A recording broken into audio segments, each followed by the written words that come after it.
Good day, Mr. Anthony Gamale. Sir, good morning, sir. I am Eugene Dion, taking criminology second year. So this is my video representation in about 30 minutes. So my topic is Filipino nationalism, chapter 3. To this chapter 3, Filipino nationalism, let's all know the learning objectives. First, we should recall and appreciate the birth of Filipino nationalism. Second, demonstrate ways of showing Filipino nationalism. And the last is to create a diagram showing the development of Filipino nationalism. So, before we proceed, what is nationalism? So, nationalism is nourished by a sense of history, of its essence to know profoundly the past, so that we may be in complete openness with the men who made the history and its intimate communion with their thoughts, their deeds, and their noble lives by Claro M. Recto Jr. Filipino nationalism started in the Philippines in the 18th centuries with an upsurge of patriotic feelings and nationalistic ideals resulting from more than 2 decades of Spanish rule. This served as the backbone of and continues of this day. The first nationalism revolution in Asia, the Philippine Revolution in 1896, Joca's 1990. This nationalistic feeling have resulted to a comprehensive campaign in the Philippines for political, social, and economic liberty.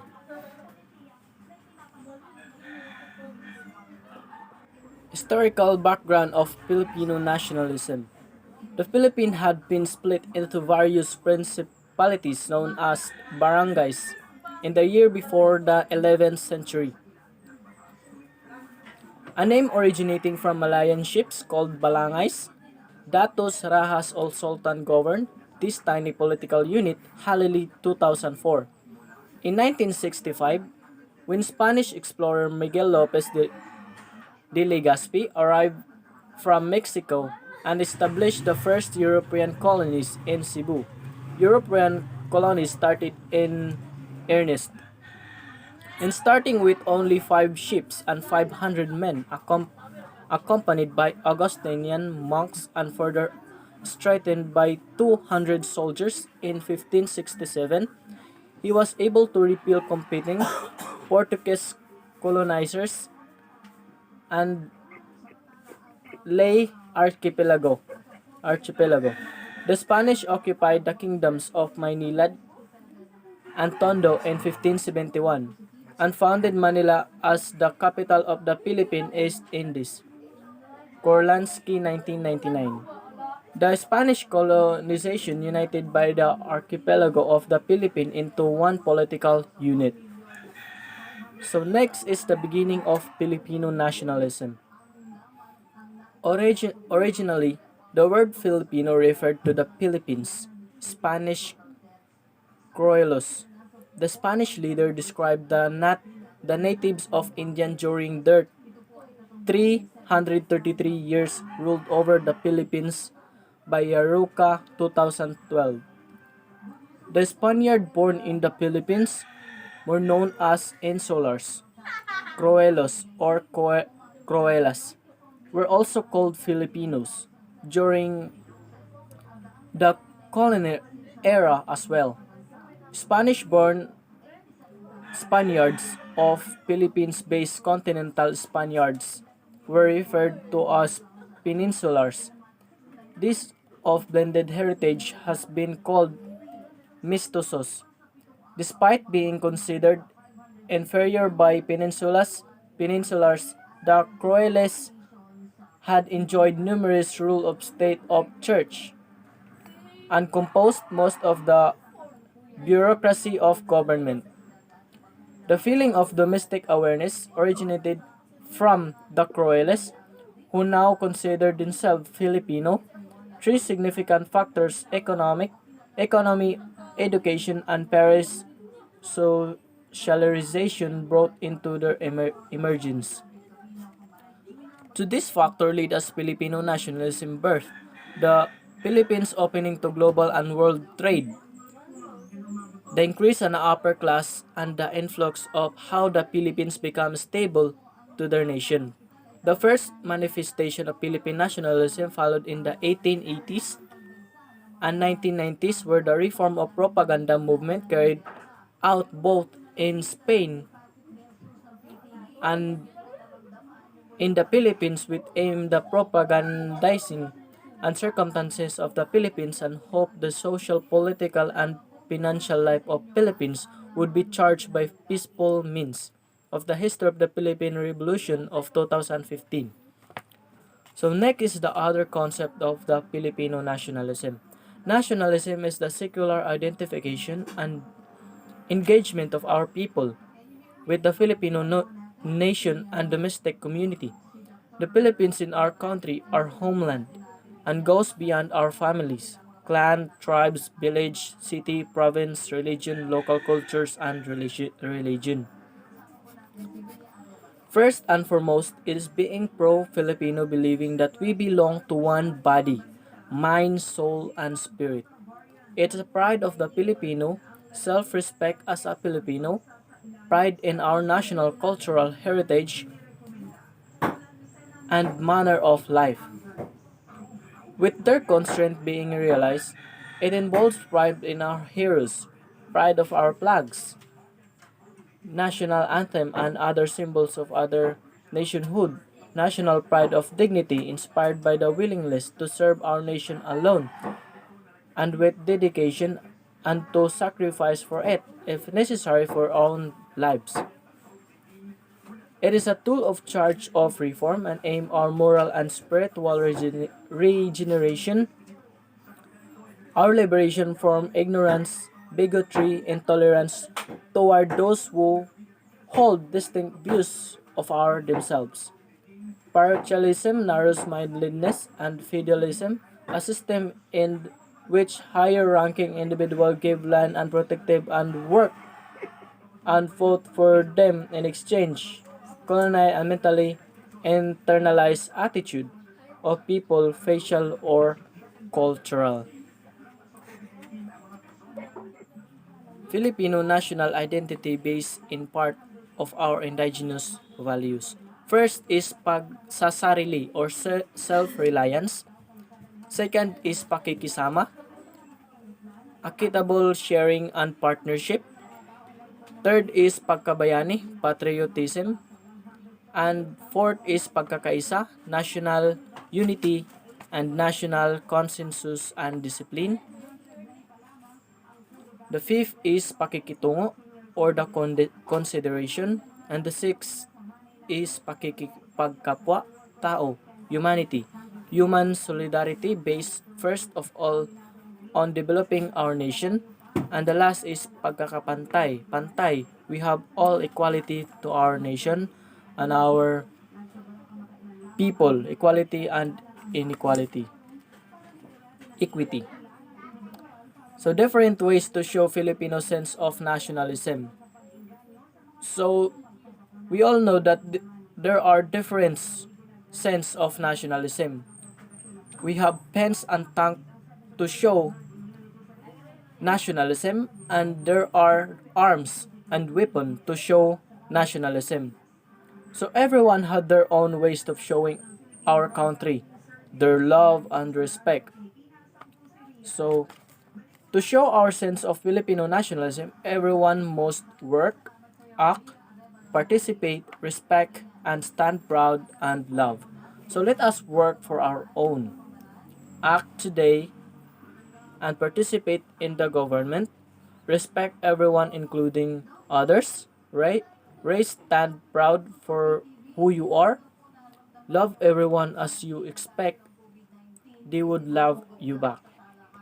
So, first is respect the Philippine flag and value Filipino identity. Being a Filipino, we should respect our Philippines flag and its purpose. The history and value of this flag are connection of the freedom that we have today encourage our fellow men to participate and respect our flag and its anthem, and even our different symbols they provide in our identity of Filipinos or citizens in the beautiful Republic of the Philippines. Second is be reproductive. Do not rely on everything and then blame our government, but instead make yourself productive and helpful to the nation. Because some of the Filipinos are blaming the government for any adverse things political position holders. True, but the truth are there are some corrupt political position leaders, but they are not all. The only issue here is the only rely too much of our government. Then blame them afterwards. We should learn to stand on our own feet and be productive and helpful not only for ourselves but also for everyone. Third is be aware of the issues of our country. We must be aware of the updated and the significant issues happening in the country. Extend help to the needy fellow men, especially to the victims of disasters like typhoons, flooding, and the like. Naturally, all of the used media of our daily life, we could already demonstrate our nationalism to our nation by using this media. Some of our fellow Filipinos use the authority of press to extend their assistance.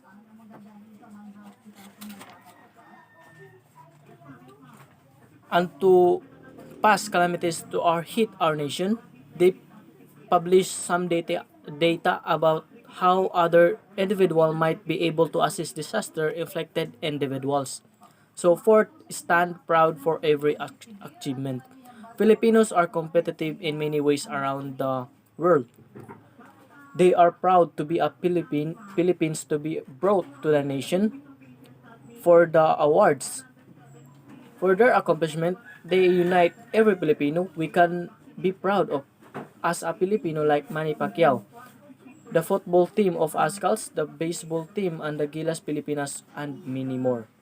So 5 is patronize and support our own products.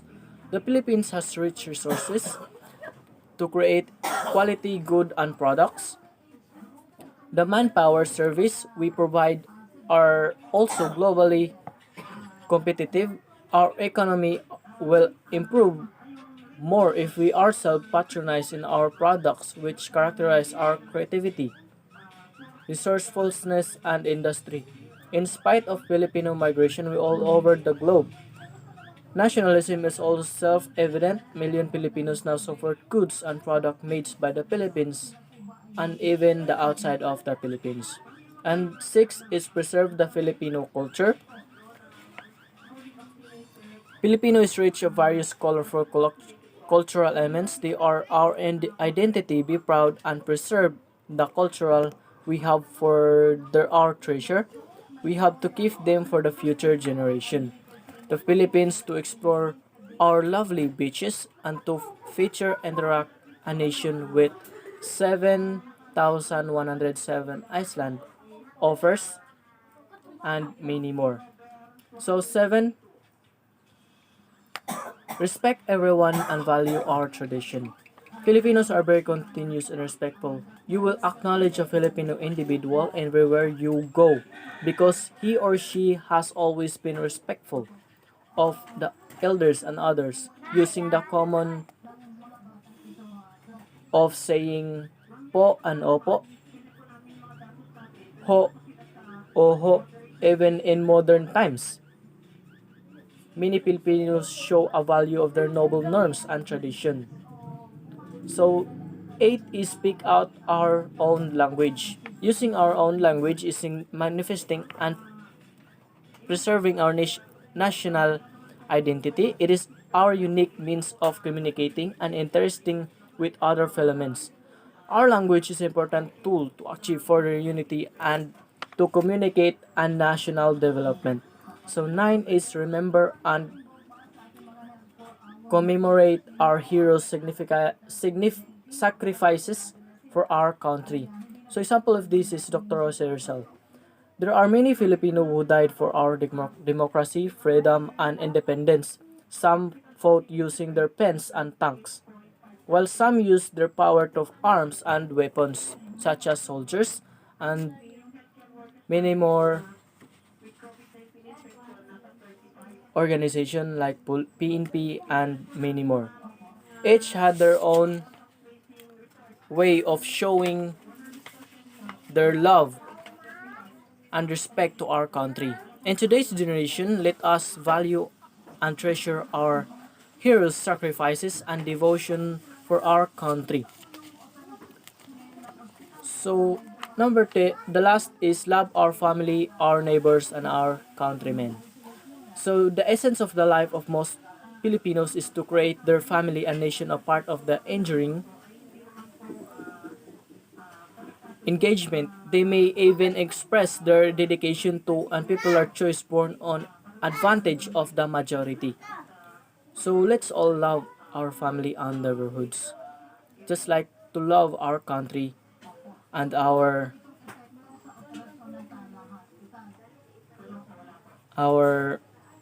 country.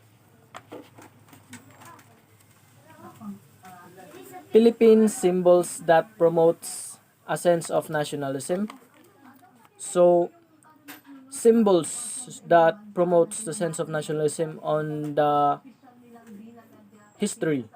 So first is the Philippine national flag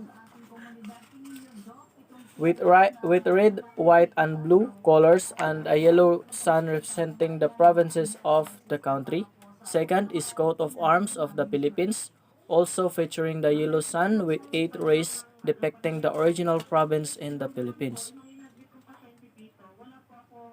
Lupang Hinirang or the Chosen Land, the Philippine national anthem. Fourth is Sampaguita, Jasminum Sambak, the national flower of the Philippines, symbolizing purity and simplicity. The flower is small, white, and pleasant fragrant. Fifth is Nara, Pretocarpus, or the national tree of the Philippines, also known as rosewood. It is strong, sturdy, and durable, a common rainforest tree. And sixth is Philippine eagle, Pithecopaga jeffrey, the Philippine national bird. It is acknowledged to be severely endangered. The Philippine eagles is protected by law. It is in the country and there are extreme punishment for any harm done by them. 7 is Dr. Jose Rizal, the national hero of the Philippines. And 8 is Cariñosa or Tinikling, the Philippine national dance or gracefulness in symbolized by this dance.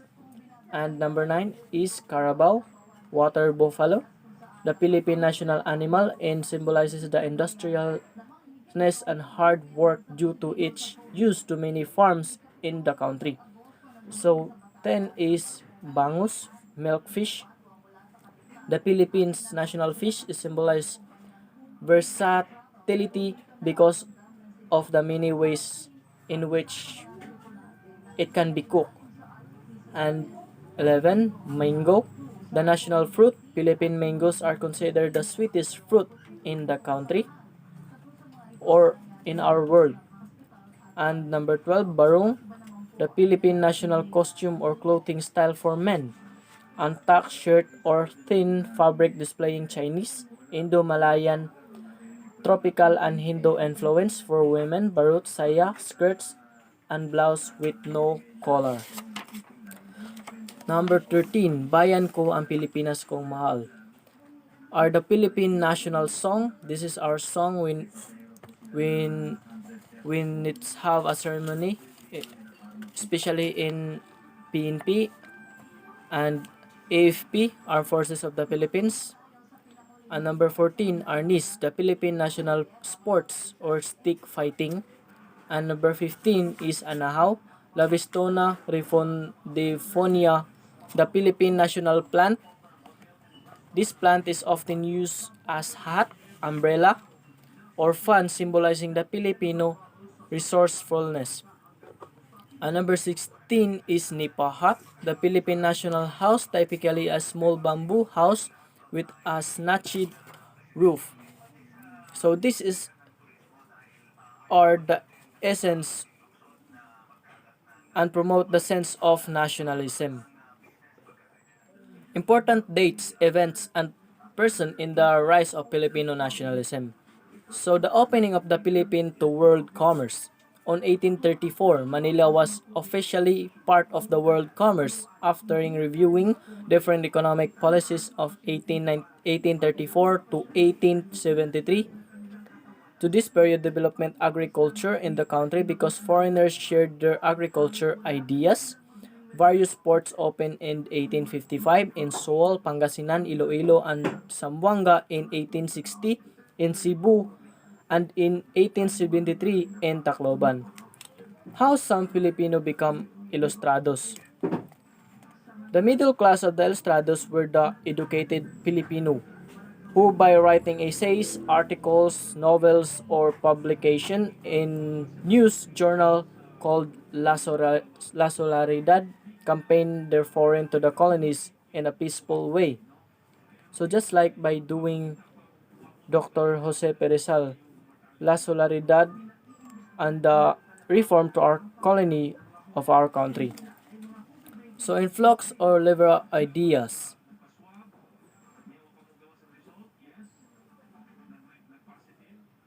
So there are two types of press. First is regular press or friar curates. These belong to a specific religious order like Dominicians, Jesuits, Augustinians, Franciscans, and Recollets. Only Spanish press could be regular press. And second is secular press or parish press. These press were not religious order and were under and the archbishop's oversight. So in 1565, religious order took control of the parish. In the Philippines, these are the Augustinian, Recollets, and Dominican and Franciscan. Council of Trent. It was stated by secular press to control the parishes related to deacons and priests who are not monastic or members of the religious institute, but few secular priests or a constable become some of the saint of the American. So Father Pedro Pilaes in 1862 exposes the discrimination of Filipino clergies by the racial of national conflict with the friars. In 18th century, majority of the Filipino priests were qualified by secular priests and government general Carlos Maria de la Torre y Nava Sirada. He was the one who boosted the inspired the circulation movement and lead the liberation regime in Spain. Rafael de Lacerdo, 1870-73, a governor general in the Spanish Republic who was autocratic and oppressive ruler, replaced Gov de la Torre. He boasted the rule of crucifix in the hand of sword in the other exemption of Filipino. January 20, 1872, 200 Filipino troops are employed led by Sergeant Fernando Lamadrid, who took control of the Spanish arsenal in Cavite, mutinied against Spaniards. Cove Escuardo sent troops forward with which the rebellion. The ringleader of murders and persecuted by La Madrid, accusing the Gomborza in the rebellion mastermind. So, first is Francisco Zaldua, a Bicolano soldier who testified against the Zomborga. February 17, 1872, the day of execution of three priests at Loneta, Bagumbayan. So these three priests known as Father Gomez, Father Burgos, and Father Zamora. Zomborga refers to the three martyrs. Father of Mariano Gomez, a Chinese Filipino born in Cavite who held the most senior position of three as Archbishop, Vicar in Cavite. Father of Jose Burgos, was a Spanish descent born in the Philippines. He was the parish priest of the Manila Cathedral and had been known to the close of the regular Governor General de la Torre. And Father Jacinto Zamora was also Spanish, born in the Philippines. He was the parish priest of Marikina and was known to be unfriendly to the wound, not be countenance any arrogance or authoritative behavior from Spanish coming from Spain. So the three priests known for our history is Father Gomez, Father Burgos, and Father Zamora. Father Gomez is participated in secularization but no longer active in 1872, and he was already more than 80 years old. Father Burgos involved in the issues of secularization, and the last is Father Zamora, victim of mistaken identity since the warrant of arrest was addressed to a certain Jose Zamora, a known critic of Spanish government at that time. So the importance of 1872 Gomborza execution, it is considered as the beginning of Filipino nationalism in the Philippines of history because the three priests were innocent yet accepted but brutal punishment for the nation. Propaganda movement or reform movement, also known as Junta de Propaganda, Corpio de Compromisorios, La Solidaridad was founded in 19th century by the Ilustrados to improve the life of law endos through reforms from charge implemented by the colony. The founder were Dr. Pedro Paterno and Gregorio Sanchenko, Doctor of Law, who laid the foundation of the movement in Madrid. Propaganda refers to the significant efforts to the spread opinion of beliefs by means of pen and tongues. Literary means by propagandists by giving opinion. This is by doing of Dr. Jose Rizal by using pen and is for fighting the colonists. Propagandists or reformists, these were the Filipino reformers who fled the country to escape persecution in 1872. This didn't have the extension to achieving social change through armed struggles and revolution, rather they campaigned from reforms. And the goal of our propaganda movement, to make the Philippines the province of Spain, Filipino representation of the Spanish Cortes, legislative branch or Spanish government. Third is equality between Spaniard and Filipino. Fourth is secularization of grantees Filipino press and the right of hold parishes. And the last is gaining freedom of speech, expression as assembly. Major causes of establishment of the propaganda movement. So first is emerge the middle class. Second is liberal administration of government. General Carlos Maria de la Torre y Nava Cerrada. Third is execution of Gomborza, which is Father Gomez and Father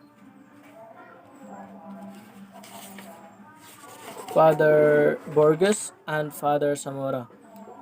And the last is resulted by deportation of patriotic Filipinos. And the three leading reformers in 19th century. First is Dr. Jose Rizal, and second is Graciano Lopez Llana, and the third is Marcelo H. del Pilar. So Dr. Jose Rizal, regarded by the conscience of the movement and most prolific writer among the propagandists, his pen names are Dimasalang and Laong Laan, commonly known as acclaimed as the father of Philippine nationalism. Due to his influential and his support of the Philippine independence for Spanish colonial system itself should be blamed for unfortunate state of the Filipinos to the colony. Marcelo H. del Pilar. Marcelo H. del Pilar was given regarded by the greatest journalist and reform movement, born on Born on August 30, 1850 in San Nicolas, Bulacan. He used his grandmother's surname based in Governor General Narcisco Claverias decrees in 1849. Filipinos should adopt a Spanish surname. Graciano Lopez Yana, he was born in Zaro, Iloilo on December 18, 1856. His parents encouraged him to become a priest. However, Graciano wanted to become a doctor. He left the seminary and enrolled the School of Medicine in University of Santo Tomas, but not due to his financial difficulties. He was he wasn't able to finish his medical degree and forced to go back to Iloilo, and the poor people of Iloilo consulted him in a medical problem. He started the campaign of freedom of 1874 by writing Fray Butod La Heza de Froel. By being big frere in his work, he revealed the gluttony, indolence, and greediness of friars represented by the Fray Butod. Other Filipino reformists, Dr. Pedro Paterno, a doctor of law who wrote the novel entitled Ninay, the first Filipino novel who shows the Filipino development culture. Antonio Luna, some of his work are Noche Buena, a biblical sketch of the spread of actual life of the Philippines. La Maestra de Mi Pueblo described the faith and educational system for women. His Spain name was Taga-Ilog, and Andres Bonifacio, known to be Supremo of Katipunan, was the founder of Katipunan, and he wrote the poem Letter Essay of Dialogue while he was writing Pag-ibig sa Tanubuang Lupa, Katapusang Hibik ng Pilipinas ng Inang Espanya, Ang Dagat Matibad ng Ilog, and he explained the issue of meaning of word Tagalog. So, the last is Emilio Jacinto, regarded by the brain of the Katipunan, the main or the father of Katipunan, born on December 15, 1875 in Truso, Manila. He took up Bachelor of Arts from the Colegio de San Juan de Letral. He took up law from universities of Santo Tomas, but he was not able to finish it because of the revolution. So the revolution was founding by relevance of Katipunan, the reform of movement, failure paves the way for movement that evocates armed struggle to achieve liberty, or the kikiki kataas-taas ang kagalang-galang Katipunan ng anak ng bayan or Katipunan, or the Katipuneros refers to the son of people, use triangle method to recruit members, where every member should recruit two new members who would only know each other after passing the initiation rites. So that would be all, sir. Thank you and God bless.